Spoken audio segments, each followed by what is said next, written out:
Welcome to Gambling with an Edge. And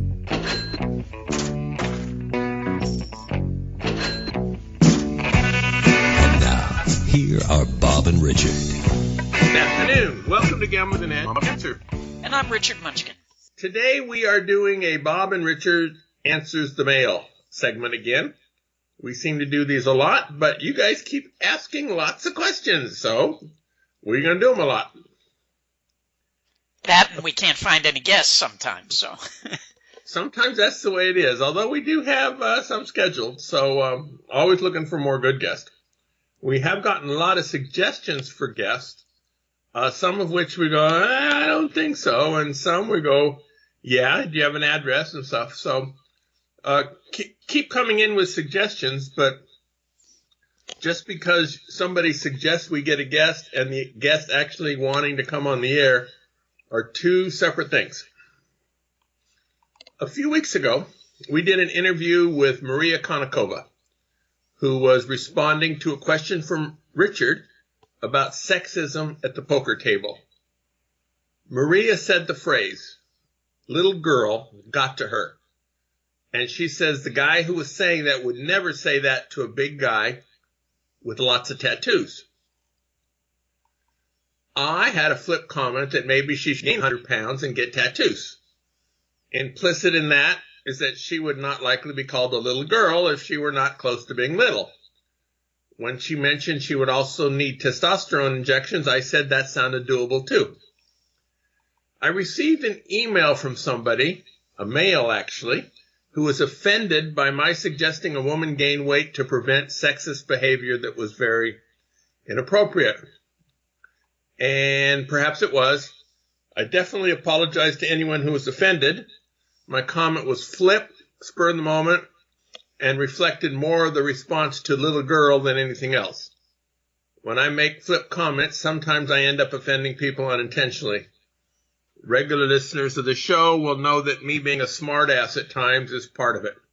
Hopefully most of you aren't offended by this most of the time. I would just like to add to that you imply that if you are overweight and unattractive that you won't be subject to sexism, which clearly that's not true. I mean, all that types was of women. not the intention of my implication, and I did not. So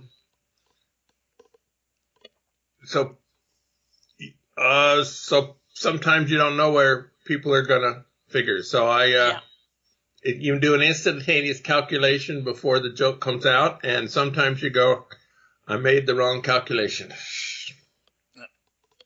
All right, at a particular casino somewhere, after the COVID opening up, you can play Ultimate Hold'em, 3 players at a table, but the dealers turn everybody's hold card over, which means you can see the other player's cold card.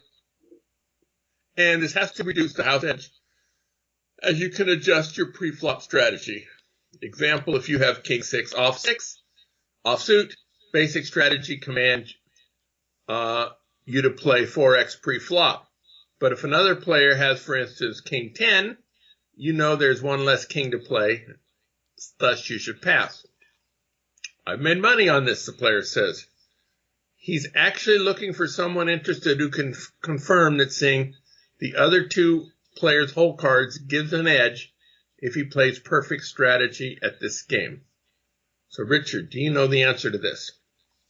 Well, I put this question to the expert, which is James Grosjean, who has a new book coming out sometime, we don't know when, called The Ultimate Report, where he has thoroughly analyzed 5 games, high card flush, pie gout tiles. Oh, no, wait, I'm sorry. Those are not the 5 games. Anyway, he has a book coming out about 5 carnival games. But to this question, what he said is, he asked, I'm looking for someone interested who can confirm that seeing 2 other players' hole cards gives me an edge if I play perfect strategy at that game. And James says he's not sure why he worded it that way. Has he read somewhere that seeing 2 other players' cards is an edge? It is not. First of all, let's call this what it is. It's card counting, not collusion. So all you're doing is counting those face-up cards that are on the table.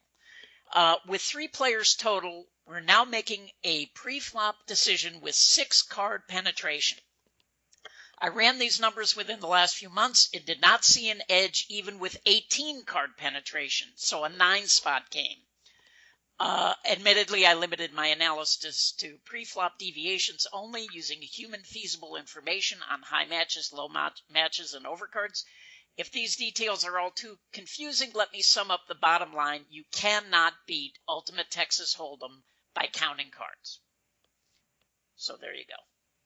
So unstated is that if you can read the dealer's whole card, that's where your edge comes in, if any. Is that accurate? Yeah, that's correct. All right. Next question. His question says he is maybe just particular to his own situation and a goal he had for himself. He's developed a strong video poker game concentrating on jacks or better, double-double bonus with good pay tables, along with some Ultimate X vulturing. He also did card counting with a thirst to soak up the potential advantages there. So he's been studying, practicing, and putting into play around the Southern California, close to where he lives. He's gotten backed off from table play at one location he enjoys staying at. Machines are okay. What would be the advice from the two of you if I play 5 to 10 hours a week, trying to put my bankroll in play wisely for building, but I would like to be able to earn comps and stay at certain casinos that have family-friendly resort atmospheres. If he was to be backed off at one or more places in tribal communities, would that information circulate? And what's the best course of action for play at places I may want to revisit with the family? All right. So you want to tackle this one first, Richard? Sure. Yeah. If there's nothing wrong with playing for comps, I think that's a great idea, especially if you want vacations with your family. I would just make sure do not count cards in those places where you're playing for comps. Video poker is a great way to do that, assuming they have pay tables that don't make it too costly. And if you want, you could play some blackjack, but don't spread anywhere. Don't spread enough that it's going to get you any kind of heat. There are a lot of places that if they're backed you off at blackjack, they'll still let you play video poker. So if you've been backed off from blackjack, do not try to go. If you're there to play for the comp, stick to the video poker. Yeah. And good. I got nothing to add to that. Somebody says he has a buddy who he plays in poker game with as a backgammon player. This buddy convinced him to learn the game and gamble with him on an app since we can't play live poker during the quarantine. To compensate for the skill advantage, he lays me 2-to-1 on 7-game sets. And we have a system where we multiply the number of pegs or points won by the number of initial roll on the dice, with him always giving me the highest number. I.e., if the first roll is 6-1 and I win by 25 points, I win $150. If he wins, he only gives me 25. What? Wait, you lost me here. I don't know that. I'm reading it. But apparently he's getting a huge spot. Yeah, okay, that part I got. Player says he's a relatively fast learner, but it's still a disadvantage to him if the game was to be played at even money. However, my gut is telling me he's laying way too much to me relative to the skill advantage he has. Over a relatively small sample size, he's up in the low 5 figures playing $1 a point with 200 to 300 on sets. Although recently he's upped the stakes drastically, only to his detriment, and about half of the 5 figures is off the last 75 to 100 games. Player has run the math and roll multiplier averages. He thinks he's getting 7 to 3, which is slightly better than 2 to 1. His strategy is to play hyper aggressively when he has an initial roll. uh, like 6-1 or 5-1, and conservative when he has a more favorable roll, doubles or 6-5, similar to a loss rebate strategy. Also assuming over time he'll get wise to my edge and want to adjust them down, what odds do you think I can eventually concede to where I'll still have an edge? All right, so I'm going to try this one first, and then I'll let Richard at it. First of all, you have a cash cow here. And the question is, how do you milk it? Yes, you're being given too big of a spot. No, I have no idea what he's going to agree to next. The customary way for this to work is the odds keep getting worse and worse and worse for you, and eventually you quit. But you want to delay that as long as possible. The first question is, are you getting paid? In other words, if he owes you $12,000, is this marked on a piece of paper somewhere, or is it in your hand? You need to get the money before it gets too much larger. Propose a rule of whenever the score gets to be $1,000 or higher in either direction, the debts must be paid and start over again. If you never get paid, you have a lousy bet. The second key is don't get too much better too fast. If you start watching YouTube videos on backgammon championship matches and start playing like they do, he will notice that immediately. The only reason he's doing this is he can see errors you're making. The odds are so much in your favor, you can give this up. Finally, you say a large part of this debt has occurred in the past 75 to 100 games. That's called variance, can go either way. Perhaps he's a lot better than you, I don't know. Know that the variance will swing the other way sometimes too. If you start to lose, then it's the time to watch the YouTube videos. You'll improve quite a bit fairly quickly, especially if you listen to the ones with commentary so you know why a player did something. If you've been losing, he'll put up with you increasing your skill. If you've been winning, he won't. So Richard, do you have anything to add? Yeah. To me, the biggest question is, how well do you know this guy, and how do you know you're not being cheated? I mean, if you're playing online, there have been tons of cheating scandals online at all of the, online backgammon sites. So, as Bob says, A, do you know you're going to get paid if you win? And B, how do you know you're not being cheated? Yeah, and as far as getting better, in addition to watching those videos, the other thing is to get a program called Extreme Gammon. Extreme Gammon plays better than any human, and it will, like Video Poker for Winners, it will tell you every time you make an error, which could literally be on every play if you're, just starting out. But you will improve much, much faster playing against Extreme Gammon, where it is telling you what the right play is and by how much. So, yeah, those are my thoughts. All right. Next question is from a video poker player.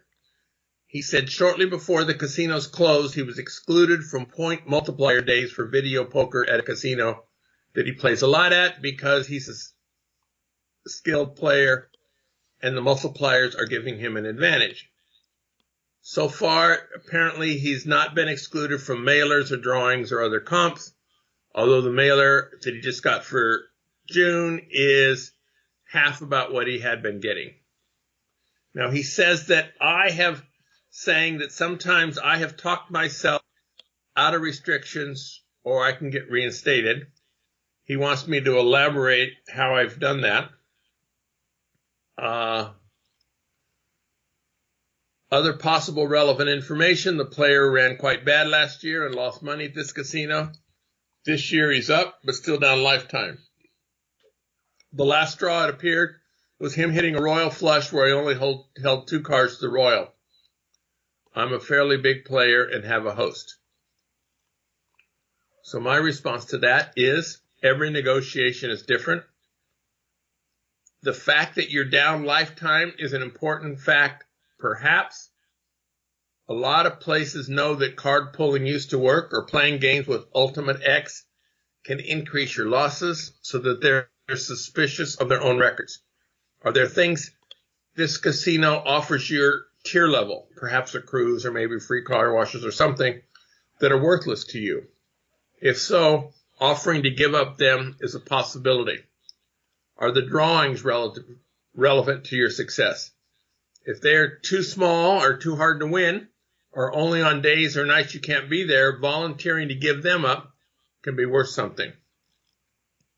You want to negotiate with the GM if you can get there. Negotiating with your host and expecting them to fight your battle for you is not a good plan. The fact that it was a 16,000 to 1 shot on the last Royal can be brought up.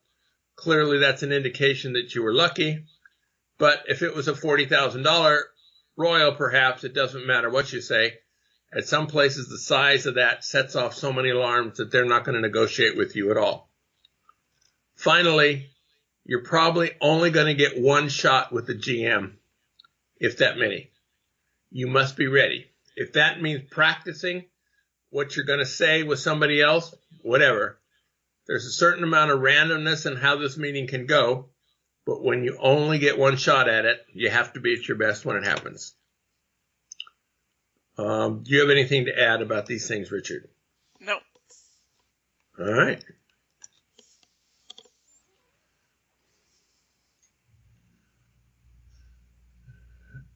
Somebody wants our opinion about counting cards in an unusual way, what the advantage could be. If you count high-low, aces on a side, plus you count variable 1, 2, 3, 4, 5, 6, 7, 8, 9, I have a method that allows you to count 3 variables plus aces on the sides. Can you advise better application for such skills?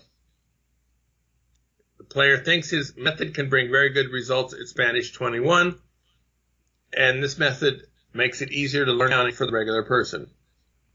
Richard. I don't understand. I mean, it sounds like he has these 3 variables, aces, 2s, and 3s in one group, 4s, 5s, and 6s in another, and 7, 8s, and 9 in another. Why you would want to do this, I don't know. It doesn't make any sense to me at all. You are focusing on the wrong things. So what count you use is not the important thing. Maybe if you were playing single deck, it would be worth it to use these various side counts. But what is important is the size of your spread, how deep is the penetration, and how fast are they dealing the game. Those are the things that make you more money, not how many different side counts you use. So I would focus on those 3 things and keep your count as simple as possible. Very good. Somebody has a question regarding VPN. Is it legal to use the VPN on Brave or any other VPN to play online poker in a state that does not have online poker? Well, the problem is, at least here in Nevada and in New Jersey, it won't work. If you're running any kind of a VPN, their software detects it and tells you that you cannot log in. So, if you found a way to get, a lot of people have tried to find ways around this. I don't know if anybody has actually found a workaround, but it's not going to be easy. And as for the law, I have no idea what the law states. I don't know. I'm not a lawyer, and I've never researched it. Yeah, we're going to talk to a man named David Hill next week, who is a writer, and he wrote about players in sports bettors in New York City who come 20 feet into New Jersey in order to make their sports bet, and then they go back across the water into New York. And that many have tried even halfway across the river which they're technically in New Jersey territory, but not. And they've tried all kinds of things and have not gotten through. So I'm assuming that's also going to be true for online poker. So good luck with it, but it's probably not going to work.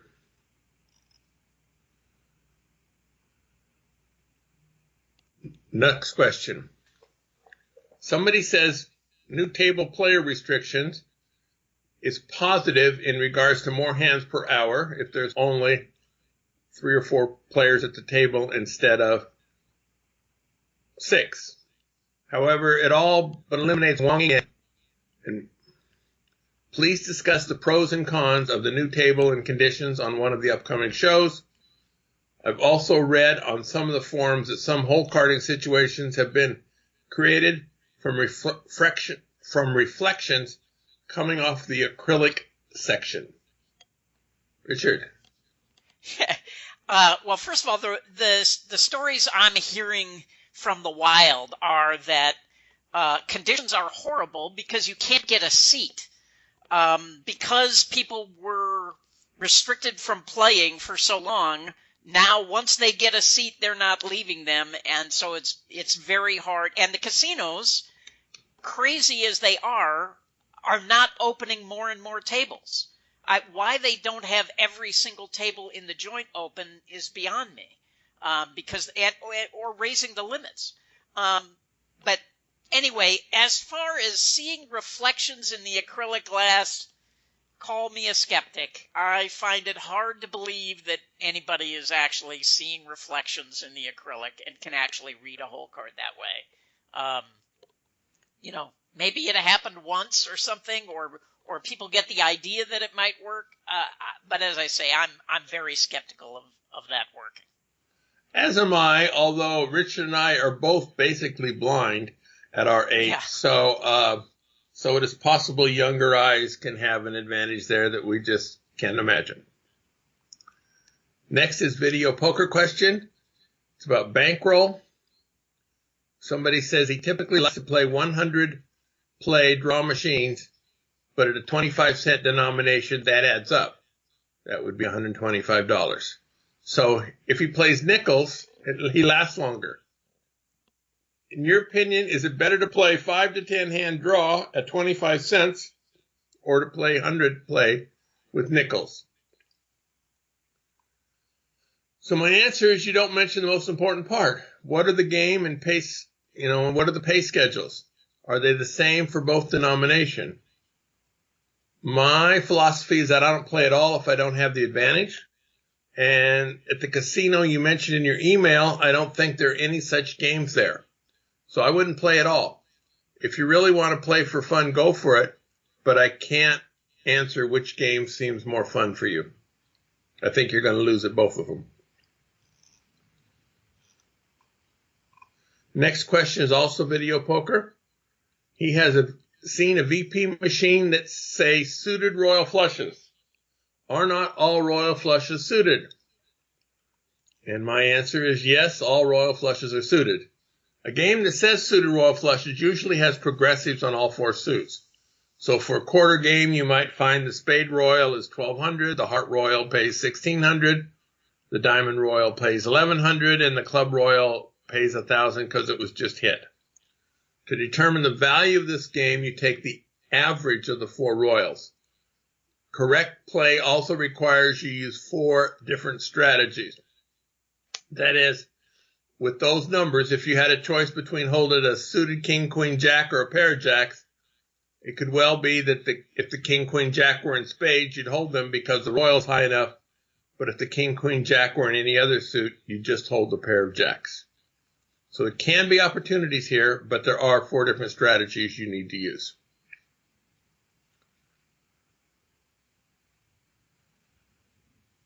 Next question. Many APs understandably avoid showing ID in casinos. However, I'm wondering how one can play higher stakes table games without doing that. My understanding is that if you ever buy in or cash out for more than $10,000 in a day, you'll have to provide ID because the casino is obligated to fill out a CTR, and some casinos will track even smaller transactions. It seems it would be pretty easy for a higher limit AP to run into this threshold. Of course, you could avoid carrying cash and use casino credit with markers, but that will involve showing ID too. How can one play at that level and still maintain anonymity with the casino? Richard. Well, you're exactly right. If you get in 10,000 or cash out 10,000 in a day, you will have to show ID, and they will fill out a CTR. So what higher stakes players do is not do any of those things. First of all, I've said on the show many times, I never cash out after making a play. I always just head to the door and walk away with the chips. So the way you get around the 10,000 buy-in is you have the chips from the last time you played. And most pros stockpile high denomination chips in the places where they're going to play. And if you don't cash out, then you don't have to worry about cashing out more than $10,000. So yeah, that's and you know, sometimes you get in $9,000 and you just have to quit. So because you don't want to get close, you don't want to, you know, play it cute and try to go to 9,900 because they never keep an accurate count of how much you're actually in. So you could be in $9,200 and they suddenly come up and go, you're in 10,000, and you can try to argue with them, but basically they're going to tell you can't play anymore unless you show ID. So yeah, you stop if you're in 9,000. All right. Somebody saw a pretty juicy promotion that he likes to take advantage of. To get the full bonus, he needs to run $32,000 through the machine. What kind of bankroll would he need for dollar full pay jacks or better machine for that kind of coin in? The two best tools for this would be Video Poker for Winner software and Dunbar's Video Poker Analyzer. Bankroll is always a probabilistic sort of thing, meaning it depends on you have such and such a percentage of losing so much. It's impossible to calculate it without knowing what your risk of ruin is.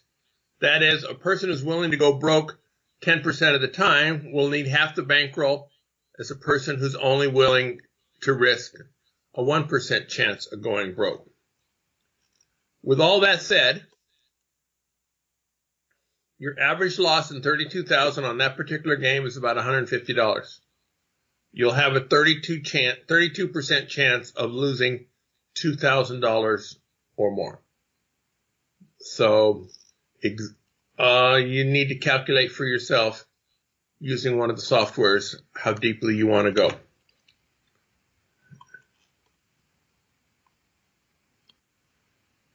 Somebody wants to know how I properly scout video poker games in a casino. For example, he goes to Casino A, sees that they have 8-5 bonus poker. He looks up the return on the Wizard of Odds and sees it's 99.1% return. He has a player's card and he gets mailers. How do I figure out how much my mailers and points are worth right then and there? Also, how do you actually calculate the dollar value of your points per play? Again, on the spot or thereabouts. Okay, this game does indeed return 99.17% if you play it well. I'm suspicious of anybody who says they know how to play the game well, but still has to look up on how much it's worth. Knowing how to play it well usually includes knowing what it's worth. You seem to want to know how much the slot club and mailers are worth right now, but you say you've already been getting mailers. So, how much are you getting in your mailers for how much play you've done? You know, how much did the slot club pay last time you played? Those are important data points, and you should be keeping track of them. Your question seems to be ignoring the information I already have. How do you do this? And my information is you can't ignore the information you already have because that's where the answer is. Insofar as mailers go, it's a good idea to swap information with a buddy. It takes a lot of data points to get a good idea of what kind of mailers a particular casino sends out. So check with a few other players who play approximately the same games and amount as you do. They might know more about Casino A and you might know more about Casino B. If you're a dollar player, it makes little sense to share information with a nickel player or a $10 player. The games are just too different. Or if you usually play the loosest games in the house, swapping notes with somebody willing to play 97% games makes no sense either. They will get much better mailers for you because the size of mailers often determined by how much the casino is making off of you. Anything to add, Richard? Okay. For physical ticket drawings, do you know of any special techniques to make it more likely that your ticket gets drawn? Perhaps folding them in a particular way. There are lots of theories on that. First of all, physical ticket drawings are largely a thing of the past. Most drawings these days are virtual drawings. I tended to bend some of my tickets, but not all of them, because I never knew who was going to be picking it out. I have seen people picking out the tickets who intentionally avoid the ones that are bent because they did not want to give the advantage to people who were being tricky. So one theory I had would I try to put the tickets in near the last minute. So in case they get a person with short arms, it's the ones on top. This is especially true if the drum is really, really, really full, so that even though they spin the drum, the tickets don't move around so much. If there's a few enough tickets in there that when they spin the drum, they get really shuffled, whether you put them in at the last minute or not, doesn't really matter. Did you ever do ticket drawings, Richard? Oh yeah, a few, and yeah, I would fold them, I'd bend them, whatever. But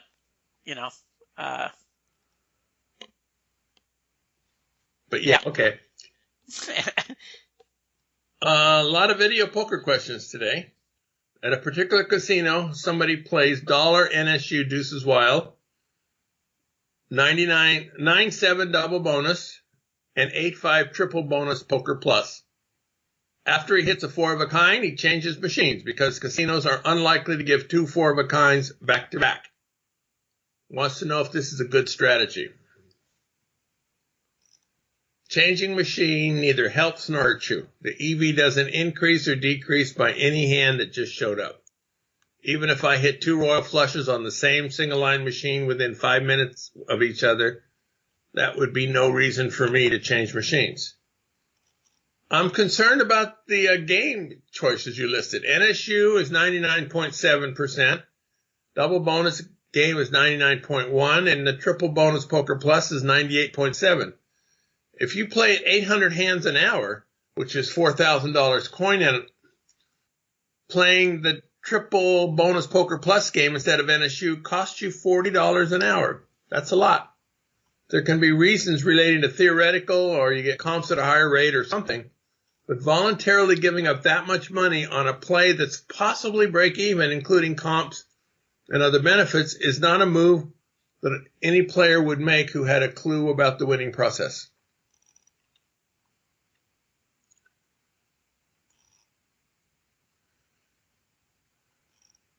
All right. Somebody says he understands that jacks are better and bonus poker have a lower variance than, say, double-double bonus. But wants us to explain what it means to have a higher or lower variance. Variance is a mathematical term with a precise formula that makes for very uninteresting radio. Briefly, it's how often the deviations from the average happen. In jacks are better, you get paid 2 for 1 for 2 pair. And it happens a bit more than 1 in 8 hands. If you only get paid 125 for 4 of a kinds, which happen every 420 hands or so, in double-double bonus, you get paid 1 for 1 for 2 pair, but a lot more on 4 of a kind, up to $2,000. Those are the 2 hands that account for most of the difference in variance. You get the little bumps frequently and the big bumps rarely. So that's what means a higher variance. So rarely you get the big ones, frequently you get the little ones. So the ones that are bottom heavy, like bonus, poker, and jacks or better, those have low variance. The ones that are top heavy happen very rarely. Those are the high variance. All right. Decided to let Richard join the show. So this is a question that says, Richard says scouting is important. What is it that we want to look for as advantage play? I assume that hole carding and things like dealer payout errors are exploiting side bets. If I'm trying to branch out into advantage play, what should I do and what should I look for in a casino? He plays blackjack counting cards, but would like to be able to scout other table games too, and wants Richard to tell him all of the secrets. Thanks in advance. Yeah, I don't want to get into what to scout for, but I would say this: you're a blackjack card counter. Do you scout all the tables before you decide to sit down and play? Is there one dealer that is giving much better penetration than all the others? You mentioned dealer errors. Is there one dealer that makes more mistakes than the others? Is there one dealer that's way faster than all the others? So, those are things you can look for as a card counter. As for other games, I would just say read everything you can get your hands on. Get on the forums and the Discord channel and make friends in the advantage play community. And, maybe they will privately turn you on to more opportunities. All right. The next listener says he's been playing craps in Vegas for a number of years with some level of success, but he knows it's a negative EV game. He's wondering if there's strategies that provide the player with an edge. He's heard about dice control. Is there any validity to dice control or any other strategies? I'll let you try that one, Richard. I'm not a believer in dice control. I should couch that. We had Frank B. on the show talking about his experience with dice control. On his home crap table, he could actually demonstrate that he had an edge, but as soon as he went out and tried to do it in a casino, they would put a stop to it right away. So, I'm a big skeptic about anyone actually making money at dice control. Stanford Wong, who wrote one of the books on dice control, we had him on the show, and he admitted on the show that basically it did not work. Yet he still continues to sell his book on it, which I find odd, but so put me in the camp of very skeptical of anyone actually making money with dice control. Well, the people who are making money are the people who run the Golden Touch Dice Control School. And they get you to pay $400 or $500 for however many hours. Thousands, not 400 or 500. Whatever it is. And so that's the way you make money with dice control, is you run a school teaching others how to do it. Somebody says he's interested in sports betting. Would Ed Miller or Captain Jack do a camp like the Blackjack apprentice guys? And my response is Captain Jack Andrews is creating his own YouTube video every Friday. And at least for now, they're free. Listening to them, you'll gain a lot of knowledge, and he takes questions from all comers. So if there's anything you don't understand, send him a note. What his plans are for the future, I don't know.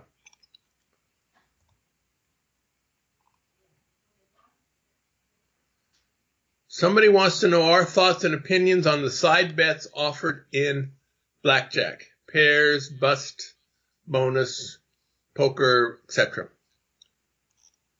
Do you have any thoughts on those, Richard? Yeah, some of those some side bets on Blackjack are beatable through counting cards, but I never found them worthwhile, mainly because the limits on most side bets are so low that it just doesn't make sense to. There's much more money to be made doing other things. So now occasionally casinos will offer some side bet where the limits aren't low, or the most famous one I think is over under 13, which had very high limits when it first came out. But for the most part, they're just not worth the time for most professional players because they can make so much more money doing other things. Okay. Somebody wants to know why you don't like Apple products. The player thinks they're overpriced. Well, yes. A, they're overpriced. B, they don't work and play well with others. Meaning it's often hard to integrate stuff with Apple products that they didn't make. Third, they a few years ago just changed their cables, and I had a friend who had to spend like $125 just changing all of his chargers. And the other thing is, my partner Daryl, who's an Apple maniac, every Apple product that comes out, I say, "Are you going to buy this?" And he'll always say, "Well, not on the first day," but he will buy all of it. And we would be many times we would be in the same airport, and his phone would not get any reception, so I could not call him on the phone. So those are just a few of the many reasons why I hate Apple products. So. And another reason is they're frequently not backwards compatible. In other words, if it worked, they don't make their current version apps work on older products. So, well, and the other way around, if you paid for software on an older one and you get a new one, a new Mac or something, now you got to rebuy the software again. Yep. All right. Next question is for me. Would I ever consider doing any of the video poker classes online? As someone who doesn't live in Vegas but would love to attend a class, he'd be willing to pay to view and learn that content from me. I thought about it. I'm not at all competent in creating videos. We tried taping a regular class at the South Point, and that didn't work out well. There's too much ambient noise and background stuff. I put out some VHS test tapes some 20 years ago, and they didn't sell well at all. I'm grateful that you would pay, but I'm not sure there's enough like you to even cover the cost. So I have not been looking to do that. Somebody would have to convince me that that was a good use of my time. Nowadays you could do a Zoom class, though, or at least you could see if there was interest in a Zoom class and, charge for it that way if you want it. That's a possibility. Richards often talks about having a numbers guy as a key component for any successful player analysis. Do you have any tips for someone who's curious to learn more about what it takes to become a numbers guy? The particular listener has some level of programming knowledge, but is curious if there were any resources or ways to learn the logic behind how people did this. And since it was addressed to Richard, I'm going to answer it first.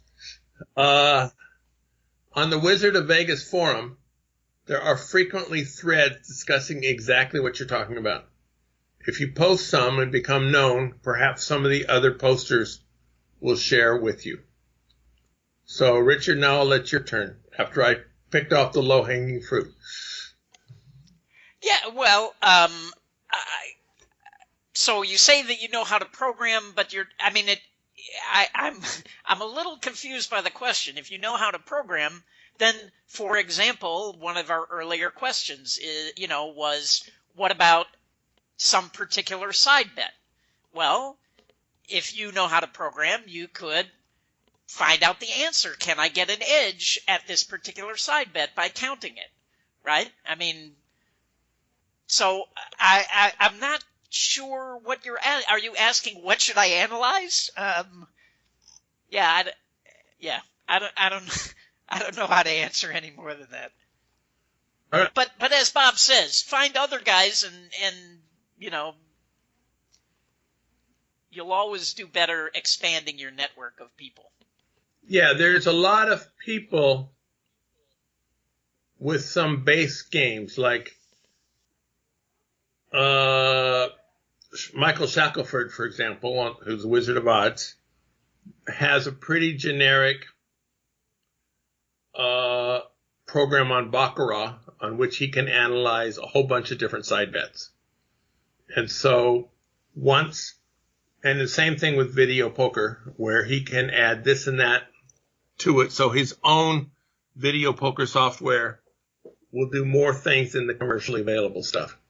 So if it's just commercially available stuff, there are skills in using that, and I've developed those skills, and I'm pretty good if it's on the commercially available stuff. But when coming up with new ones, I need help for that. All right, we are going to take a brief break for commercials, and then we'll be back with more questions, including one that I've been dreading. A black player asked Richard and I how to help him be an AP while being black. And this is a question that sounds like it has all kinds of potential to go sideways. So anyway, that's our first question coming back. The South Point has more than 10,000 games, returning more than 99%. This is more than anyone else has. That number probably is 6,000 now, because so many of every other machine is turned off. There's a lot of three-row machines, or three machines in a bank where 2 out of the 3 are on and 1 is off. So throughout July, Spin to Win promotion will kick off from 3 a.m. to 2:59 a.m. Monday through Thursday, 4 times a week. Every time you get $2,000 coin in on video poker or $500 coin in at slots, you get a free virtual spin at your machine. A player can earn up to 4 spins per day. The spins will be either points or free play. Counting points at free play at face value in past years, the average spin has been $12, making this a 0.6% promotion. So since you also get your normal 0.3% cashback, this is triple points for the first $8,000 coin in each day, 4 days a week. What I actually do is get there after midnight on like Monday night, and then I will do I will play however long it takes before 3 o'clock to get both Bonnie's and my play done, wait until 3 o'clock to start again, and then play the rest. So I'm going twice a week to get 4 days worth of play. There's no change in EV. It just makes it 2 trips a week instead of 4. One nice thing about this promotion is if you missed last week, okay, this week is still on. You can do it just whenever you're there and don't need to be doing it. If you miss a day, that's not a big deal. At predicted.org, it's a market where you can place small bets on the occurrence of various political events, mostly but not entirely in the United States. There's still big open betting on who the Democratic vice president nominee will be and who will win the election in various states. The price changes in recent months. The probability of Trump's winning has been decreasing, and so that definitely affects the price. If you're a good predictor as to what happens in November, you can make some money. Our listeners receive a one-time offer of a deposit match up to $20 at predicted.org/promo/edge. Videopoker.com is the best place to play lots of games. If you sign up for the gold membership, $8.95 a month or $79.95 a year, this allows you to get corrections on many of the games. The game of the week is Triple Play Dream Card. Dream Card is a 10-coin per line game where periodically we receive a dream card, which is substituted for the best available card before the draw. There is no special strategy required, and the feature adds EV over whatever the base game pays. There are two versions of Dream Card. One gives you the Dream Card on better hands, but less frequently. They both add approximately the same amount. So whichever version there is, it's going to add a small bit of EV. So let's go back to our listener questions, and the one that I've been dreading. It's a comment from a player, and we're asked to comment, and he says he is a young, tall black man. He says he's known very few black APs. That said, he knows he like getting if I was an AP, they're not going to forgive easily.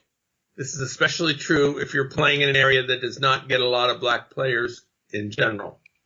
So that sounds right.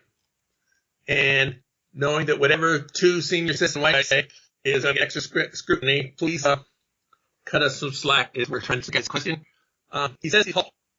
If he's Shaquille O'Neal big, which means 7'2", weighs 350 or so, you're not going to blend in anywhere. But that would also be true of Dirk Nowitzki or Vladdy Divac or other really tall white guys, or Yao Ming was a Chinese guy who was bigger yet. So none of those guys could blend in and be unforgettable. When they're trying to evaluate a player, in this case, skin tone would not be the issue, but height would be. So if you're all that tall, probably should pick a different profession. But if you're, say, 6'4", which is also tall, but not extremely tall, you're going to stick out more, and you're black. You're going to stick out more in Minnesota than you will in Mississippi. There just aren't that many 6'4" black guys who also are 30-ish, wear short hair and glasses and a smoke. Now, I just made all the last part up, but that would be part of whatever profile you have. You're going to stick out more in some places than others because sex, age, size, skin tone, hairstyle, etc. are all things people use to judge you by. Now, in terms of blackjack, I'm a white guy in 70s with gray hair that I prefer to call silver, but and there's lots of players like that, and so I have a better chance of blending in than I would if I were one of a kind appearance-wise. So if you're finding out that you're sticking out where you're playing, don't play in those places. I picked Minnesota as an example. I don't think the black percentage is as high in Minnesota as it is in other states, but it might be. So if you live in Minnesota, fly to Mississippi to play. Richard. Well, yeah, I agree that you're going to get much more leeway at the beginning, and then it's going to be hard for them to forget you. So once they do pick you off, you're just going to have to stay away from those places for a long time.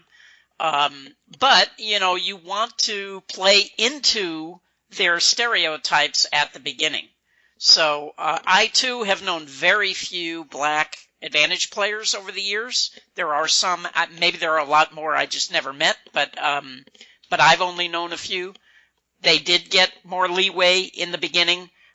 One of them who was tremendously successful was very good at playing into their stereotypes, and often they thought, because of the way he dressed and the things he said, they thought he was a professional baseball player. So, they just gave him an enormous amount of rope because they thought he had a lot of money and they weren't afraid of him.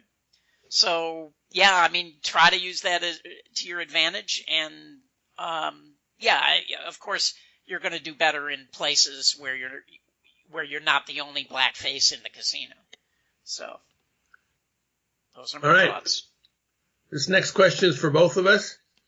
It's that we should probably make this the last question. We're running out of time. So. Okay. It says, since you're both practicing storytelling for a while now, have you thought about writing or podcasting your life as a professional gambler? Well, I do a weekly blog, which you can find on gamblingwithanedge.com or bobdancer.com. Maybe 10% of those stories are gambling experience. In my first book, $1 Million Video Poker, is an extended story about my life as a gambler up to 2001. In this week's blog, there's a story about my wife's 75th birthday party where Richard's wife stiffed me for $10 on this bet. Now, that's one story. It's more of a lighthearted piece than it is about serious gambling. And on June 21st and 28th is a two-part story of situations I was involved in where organized crime may or may not have been involved. I'm not sure. And so that's coming up. Depending on when you hear this, it may already be out there. Richard. You just said June. Did you I did mean July. Thank you. Yeah. I thought about it, and I realized there is. I may have made $1 or $2 an hour on the last book that I did, so that really sort of quashed any ideas I had about writing another book. I like personal storytelling. I would rather get up on a stage and tell a story than write a book. So. All right. So, thank you. We have lots of questions left, which, you know what that means. We're going to do this again soon. And keep them coming. There's always room for more. And do you have a recommended this week, Bob? I actually do. We are preparing for our next week's blog, which is a guy named David Hill. David Hill is a writer, and he writes gambling stories, among many other types, for some top situations. So for some top magazines and top periodicals. In a way similar to the way Michael Koenig used to do, or perhaps Michael Kaplan. So a lot of his stories are really fascinating. We're going to be talking to him about his new book on a casino in Hot Springs, Arkansas. But a lot of his stories that you can find online are very readable, very interesting, and it's and we'll put the link in the show notes. Richard, do you have any recommendations? Yeah. But just as an aside, a couple of months ago, he had a big featured story about Spanky, which I had posted, I think, on the Gambling with an Edge Facebook page and Twitter. So, but we will put a link to his page that'll have all his articles. So, he's a very good writer. My recommended this week is only for those people who have Disney Plus. So for the 4th of July, I watched Hamilton, the musical, which is sort of the biggest Broadway hit of the last few years. And it was great. The two leading ladies in particular they just filmed the Broadway show. It's not a movie. It's just a film of the Broadway show. It was shot, I think, in 2016. The two leading ladies just had extraordinary voices. So, yeah, I thought it was really great. So if you have Disney Plus and you haven't seen it, you might want to check that out. Very good. Thank you, Richard. Go out and hit lots of royal flushes, everybody. Good day.